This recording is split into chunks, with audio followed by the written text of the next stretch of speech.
I genuinely had a prospect call, and the advisor like literally got up, walked behind, opened the drawer, and he's like, "This is all my client information." Oh. I'm like, "You're kidding." He's like, "It's gonna take me 5 years to just kind of get this in the right format." I'm like, "You're kidding." Yeah.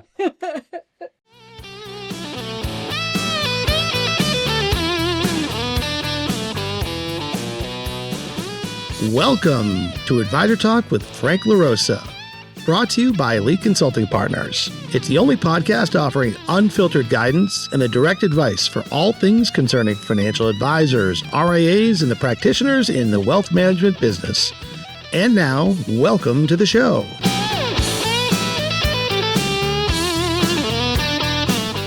Hey everybody, welcome to Advisor Talk with Frank LaRosa. This is Brian Lutz, Chief Marketing Officer at Elite Consulting Partners, and today I'm here with Sue Cheema, the Chief Information Officer at Elite Consulting Partners and Jedi Database Solutions. I think we need like one of those, like, whoa, whoa, whoa.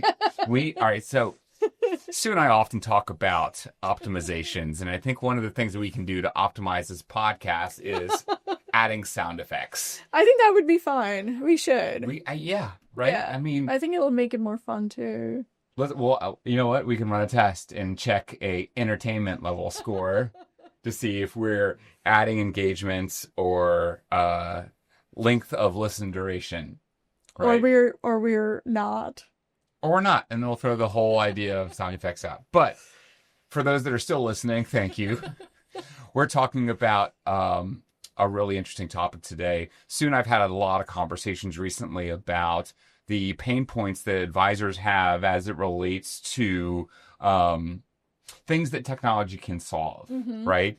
And I wrote down a quick list here. I'm just going to go through them here really quickly, and then we'll dig into each one of them individually. But what you've shared with me is the sheer volume of data entry that advisors or support staff need to do on a daily basis. Number one pain point by far. Yeah.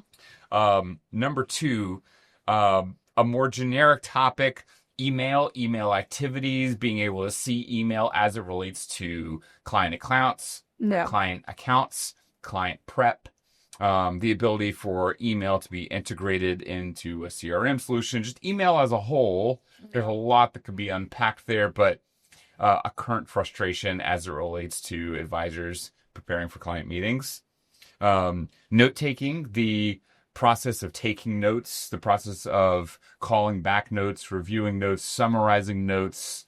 Number four, the process of onboarding, another big one here. Was surprised to see that this one was like number 4. But onboarding is an arduous process. No one really loves to do it. Everyone loves a new account, but the onboarding process is often not very fun. Cumbersome. You're right. Yeah. And what can we do to shrink that timeline from client paperwork signed to funds available and then billing, right? Yeah.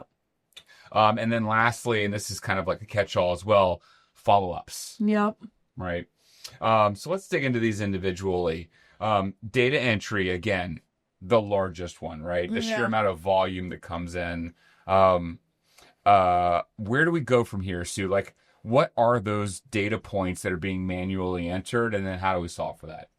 I find a lot of advisors tend to, because they live in siloed platforms, they are copy pasting. Like if they're doing a new account opening, or if they're doing, an account transfer, they're opening a 529, or they're doing a subscription document. It really comes down to copy pasting client information that they tend to have it in their CRM, and then submitting it, then, doing follow-ups with the custodian, and then sometimes they have one or two things wrong, and then there's a NIGA, it goes back, they have to start over. So there's just a lot of back and forth. And the two ways I have solved it in the past is integration and required fields, like based on the applications that you ultimately fill for prominent majority of your clients. Have them in the CRM, require them in your CRM, do an audit on a quarterly, at least quarterly to biannual basis, to make sure that the data is accurate and not stale.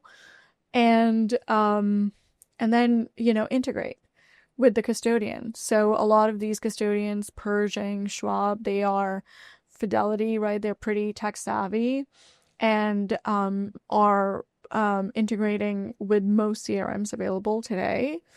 So if you can integrate and the custodian can actually pull in the information from your CRM, then you're not typing something incorrectly, you're not copy pasting it for hours. It's a much more seamless process. If the average account opening or, data entry takes 5 to 10 minutes, and if you're able to reduce it by 50%, that saves you 5 minutes per application. And a lot of advisors are doing that constantly, recurring basis, even if it's like raising cash and all that. Anywho, integration and just often auditing your data and requiring your data, understanding what's required, would be the answer to that. One of the things that you said, which I think is a really important piece of this, and probably one of the larger frustrations, is incorrectly entering data. Yeah. I was on the phone with a private wealth advisor the other day, and they were running through top clients, and they mentioned one, and when we were looking over the records together, they had exported a report, and we were looking at client records in an Excel file, and he pointed out one of their clients, but the client only had $200,000 of assets with the advisor. And I said, well, what makes this person, one of your top clients? And he's looking at it, he's like, well, no, this is incorrect. This is supposed to be $200 million. Oh my God. I said, okay, that makes more sense. But the export had exported incorrectly, or they had been, manually entered incorrectly. And that was a big mistake. That's right? a huge mistake. Yeah, I hate to miss a comma. And they hate to miss a comma, right? Like a couple of zeros. Right. So that goes back to the things that you're talking about with data integrity, but data entry as a whole, big frustration. Integrations can absolutely help with that. Oh, yeah. I mean, at the end of the day, and you and I have often talked about it, I think for business development or even nurturing prospecting phase, when you're getting new information from the prospect and getting to know them a little bit better. But as soon as they convert into a client and, their accounts are set up, their funds are over, your custodian tends to become your source of truth. So why not pull that information in and then really allocate, time to the prospecting phase for inputting data if that required, right? And then that really solves for the amount of time you're spending on just keeping that updated or, Right. And I imagine that there's a considerable amount of time that goes into double checking that information if you feel like there's going to be an error. I mean, that's just time wasted. Plus, you have to go back and resubmit the application. The client has to, sign it again. It's just it seems it comes off as oh, you're disorganized or your processes are not as refined as they could be. Plus, the client is all right, I'm on vacation for the next 3 days. And it postpones your funding of the account. It just pushes everything. So if you're doing it accurately the first time around, it just overall saves a lot of time. Well, we'll get into onboarding here in a minute, but I imagine that if you're submitting paperwork for the client to sign and it's inaccurate, it's not a great first impression. Not at all. Not at all. Right. Email activities number 2. Oh, yeah. Email as a whole. What are you hearing that encapsulates some of those frustrations? There's some CRMs that are still not natively integrating with Microsoft emails or Google Workspace. And what some advisors are having to do is if they're seeing, oh, when was the last time I reached out to Brian? What was the last thing they said? The CRM holds information about active clients, Brian is a client, and the engagement history is essentially in your Outlook. And so they're navigating back and forth, which is just in itself such an inefficient process. So to me, it's oh my God, that's the most basic thing that you should start off with, understanding how often you're engaging with Brian and on what, to be able to just reiterate back the value of your services at the very least. So yeah, I mean, that's a huge pain point for clients that are on some of the platforms that don't natively integrate. And so it's inefficient. Well, yeah, I imagine if you're holding client data in email, that's a big issue, number one. But number two, the outbound efforts from email also, like, is this person in one of my drip campaigns? How am I prospecting on people who have expressed interest? If I have a referral, am I regularly contacting these people to get them in for a first meeting? If you're doing that in a manual process, in addition to everything that goes on in your practice, that can raise a level of frustration as well. And I was working with an advisor or a couple of advisors who are then, you get an email from one of your clients like, hey, by the way, can you sell XYZ, right? Okay, then you forward that email to an internal staff member like, hey, by the way, can you copy this? So now your entire task management and your email activity associated to the client is in your Outlook. And within the CRM, you have no idea what you have done with this client. So come the time for annual review with this client, you're going back and searching all your Outlook. And you may miss some things because, maybe it's archived, maybe you deleted it, maybe it's in a different box. And that becomes just overall an inefficient process. Right. Well, and here's another use case too. I was talking with an advisor the other day who's mentoring a junior advisor. And junior advisor, as we all know, is trying to generate as much new business as possible, trying to grow their books. Yeah. And what was happening was he was so focused, this junior advisor was so focused on prospecting and generating new leads that the small book that he already had, client was coming in that day for a meeting. He was so focused on his prospecting outreach that he hadn't properly prepared the client for that client meeting. So the client came unprepared, so it was an inefficient meeting. Yeah. Was able to save it, but still, wasn't a great client experience. Yeah, of course. And every interaction you have directly or indirectly with your client is a representation of your brand to the client. So especially if you're dealing with, ultra high net worth clients, there's very little room for error, if any. So we want to make sure that those processes are as seamless as they can be. Right. 100%. So speaking of client data stuck in email, note-taking applications, taking notes within client meetings, you've probably got some notes written down on a notepad. You've got some notes in your email. If you're using a note-taking service, but it's maybe AI integrated, you've got client notes all over the place. Yep. Being able to look in a number of different places, maybe some of it's in your phone, right? Yeah. But we take notes everywhere today. I imagine that probably should be a little higher in the number of frustrations of, hey, I remember he told me this. Where did I write that down? I have clients that are on specific platforms where they just have a running tally. Dates, action, dates, action, dates, action. And so come time, I'm switching CRM. And it's just there's no log a call, there's no events, there's no, this is what we did. It's just a giant list with dates included, and you can't run any analysis on it. Right. Right? You don't know how many calls you've had. You don't know what you've done. You don't know what their performance data is. And it's it's going to take a ton of time to just parse through some of the information that may be relevant to scale your business.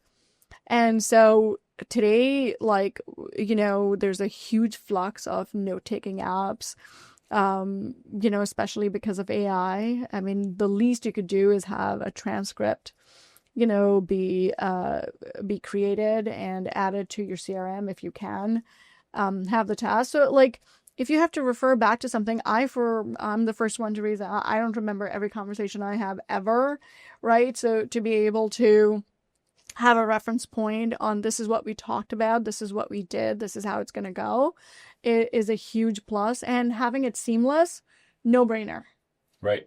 There is an executive vice president here at Elite that we both know and love. She is a frequent contributor on this podcast. Yes. Who, if you were to visit her in person and walk into her office space, there would be Post-it notes all over her desk. And that's how she captures client notes. And she's great at it. But one of the things that we know and we love about her is that once she written it down, it's locked in her head, right? It's never going away. Yeah. But to your point, should something happen and that information is not memorialized and we can't get to her desk and grab that Post-it note, that's lost data. And God forbid, Brian, we talk about key person risk. right? Like when we say, oh, that's locked in her head, there are often advisors that are like doing like the sole advisor in a firm. They have all the clients, they have all the prospect information, and it's all up here. I genuinely had a prospect call, and the advisor like literally got up, walked behind, opened the drawer, and he's like, this is all my client information. Oh. I'm like, you're kidding. He's like, it's going to take me 5 years to just kind of get this in the right format. I'm like, you're kidding. Yeah. Yeah. No, I've been through some of those hard paper or, Yes. or migrations before. Yes. They're not fun. They're not fun. No. The investment that you spend on migrating hard data into digital is money well spent. It's so accessible. It's so for you, for your clients, it's accessible. Right. So number 4, we alluded to this earlier, onboarding a key frustration. I think a lot of this derives from just the time it takes to onboard a client. And, yes. You know, every broker dealer is different. Every custodian is different. You know, it's not so much the paperwork, but it's educating the client on the need for the paperwork, what the language says. But the biggest takeaway here is, do you know your onboarding timeline and can you shrink it? So exactly. I think a lot of advisors don't. I was on a client call yesterday with an advisor, and, you know, the advisor is kind of going through, you know, if it's a transfer, if it's a new account, like what the process is. And the advisor, you know, happens to be like, oh, it could be like 30 to 60 days. I'm like, you don't start billing a client for 30 to 60 days. I know, huge problem, huge pain point. And by the way, they have to wait before that entire process is set up to get billing. So maybe it's 65 days, maybe it's 70 days. So, yeah. I wonder how many advisors actually say that out loud, because I feel like when I hear you say that, it then registers to me like, wow, 2 months of not billing a client is an enormous amount of time. Mm-hmm. What's the fastest you think you've ever seen someone onboard a client? 15 days. So think about that for a minute. Let's put cash implications on that. Yeah. Your onboarding process is 60 days. You can shrink it to 15. What does that net you? Is that worth your time? Yeah. See, if you do the math, it's like, why haven't you done it? Exactly right. Right? Why haven't you done it? And I think that's why it's a frustration. Exactly. It's it's a numbers game, right? Like if you really sit down and really assign numbers, like Brian is spending 65 days getting this client accurately onboarded. If I could give Brian all the tools and processes where he could onboard a client in 15 days, and I could then use Brian's skills and deeper client relationships, why not? Right. Well, so let's do some math real quick. I was going to wait to the end, but you've already teed it up so beautifully, right? We talk often about things that advisors should be doing. And now that we're into Q4 and we're thinking about 2026, a lot of advisors are thinking about the next fiscal year. They're thinking about where they need to spend their money within their practice.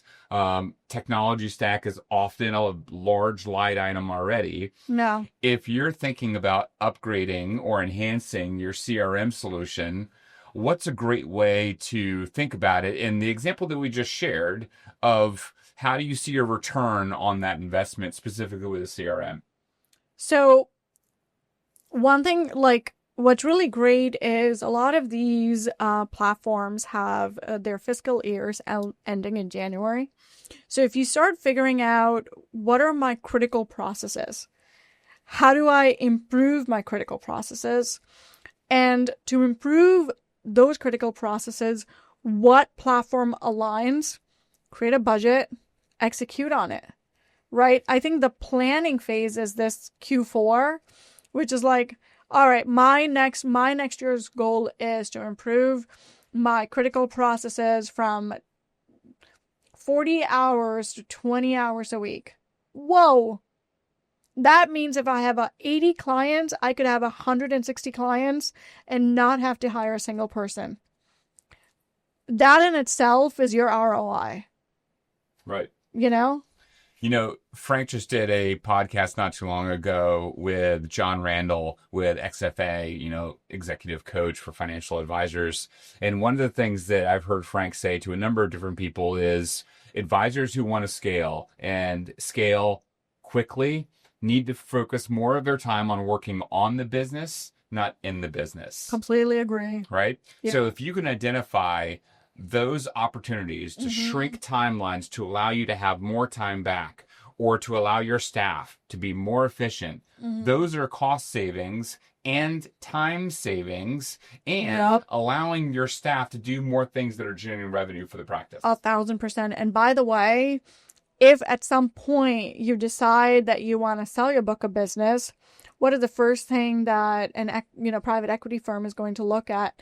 How scalable is your business? How much agency does it have to run itself? Meaning there are no key person risks that is involved. Right. Those are investments in your business, Sure. right? Like all systems and processes are investment in your business if done right. Well, not just PE, but like any kind of exit, right? That you're taking a look at. Like if you want to sell your book back to your broker dealer, if you want to sell it to another advisor, the valuation of your practice when the data is good, when you've got efficient processes in, when your staff is dialed in and generating measurable revenue for the firm, and you can speak to that intelligently with visual dashboards, valuations go through the roof. And I am not, let me be very clear, someone who values businesses or evaluates businesses, but that's what I hear all the time from PE firms, from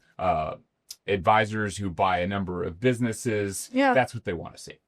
Absolutely. I mean, if I were, right, and I'm obviously not, right, like if I was ever looking to buy, sell, any of these things, I would look at, it's not Excel sheets or like literal books that someone's handing me over. Like, here you go. Here's your book of business. Go figure it all out. Classic example, right? Let's compare two firms, both for sale.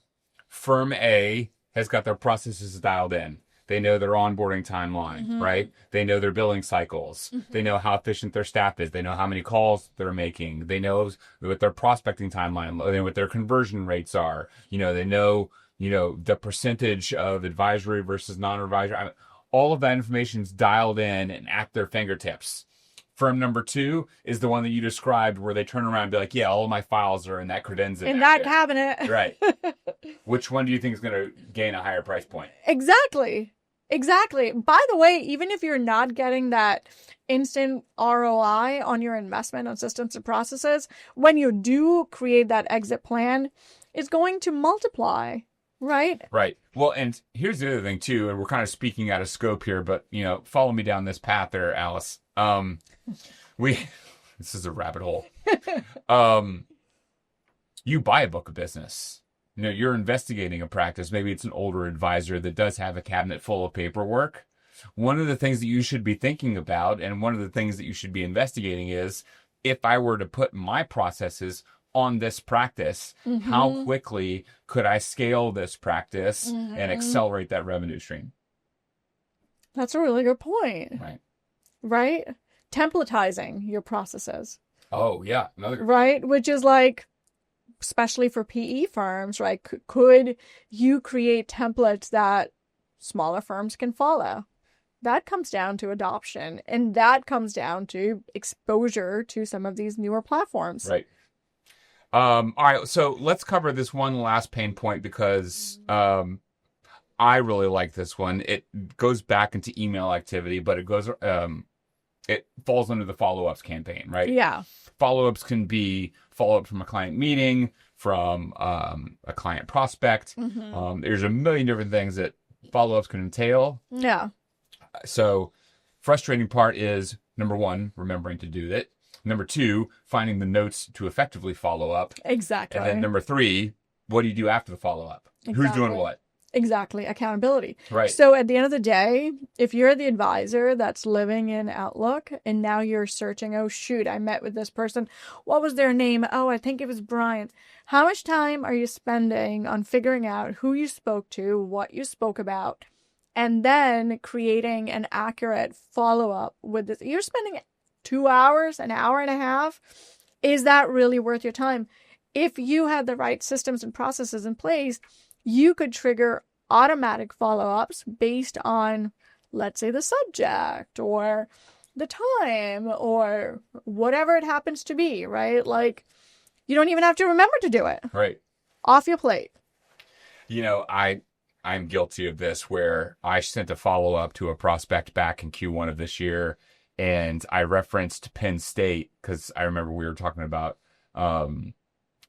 colleges in the area, and I could have sworn my memory was accurate that he went to Penn State.